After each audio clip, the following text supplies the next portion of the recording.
हे बघा आपल्याकडे सध्या महाराष्ट्रात सर्व ठिकाणी पोलीस भरती प्रक्रिया सुरू आहे. त्यानुसार आपल्याकडे नवी मुंबईमध्ये सुद्धा कळंबोली पोलीस हेडक्वार्टर या ठिकाणी पोलीस भरती प्रक्रिया सुरू आहे. सदर भरती प्रक्रिया 11/2/2026 पासून सुरू असून त्या ठिकाणी रोज साधारण 1,500 ते 2,000 उमेदवारांची शारीरिक चाचणी घेतली जाते. तर त्या अनुषंगाने दिनांक 9 तारखेला 9/3ला आपल्याकडे नेहमीप्रमाणे सकाळी 4 वाजता उमेदवारांना बोलवलेलं होतं शारीरिक चाचणीसाठी. त्याप्रमाणे बरेच 1,000-1,500 मुलं आलेली होते. त्यांना आपण सुरुवातीला आतमध्ये त्यांचं प्रवेश देऊन त्यांचं रजिस्ट्रेशन केलं जातं.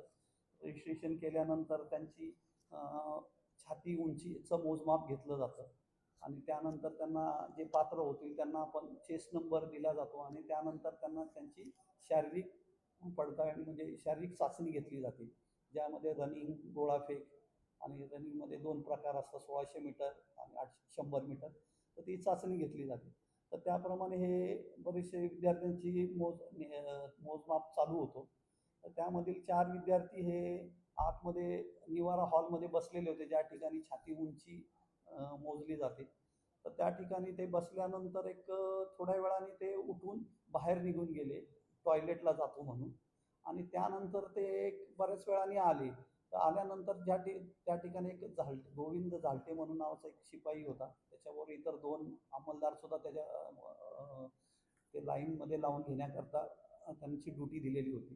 तर त्यांना त्याचं जरा संशय आल्यामुळे त्यांनी त्यांची तपासणी केली असता तर त्यांच्या पॅन्टमध्ये त्याला ते इंजेक्शन आढळून आलं, की जे इंजेक्शन इकडे त्यांच्यासोबत ठेवायचं काही कारणच नव्हतं त्यांनी त्यांच्यासोबत ठेवायला. तर त्याबाबत त्यांना विचारलं असतं का, तर ते काही म्हणजे व्यवस्थित आवडीची उत्तरं द्यायला लागले, काहीतरी नाही असंच आहे, माझं नाही आहे वगैरे. परंतु त्या गोष्टी त्यांच्या आमच्या लक्षात आलं, की त्यांनी काहीतरी उत्तेजक द्रव्य घेण्याच्या उद्देशाने त्यांनी ते त्यांच्यासोबत ठेवलेलं होतं. मग त्याप्रमाणे त्यांनी जो काहीतरी गैरप्रकार केलेला होता किंवा नियमाच्या विरुद्ध त्यांनी गोष्ट करून त्याचं उल्लंघन केल्यामुळे आम्ही त्यांच्या विरुद्ध कळंबोली पोलीस ठाणे येथे त्यांच्या विरुद्ध गुन्हा दाखल केलेला आहे त्याचा.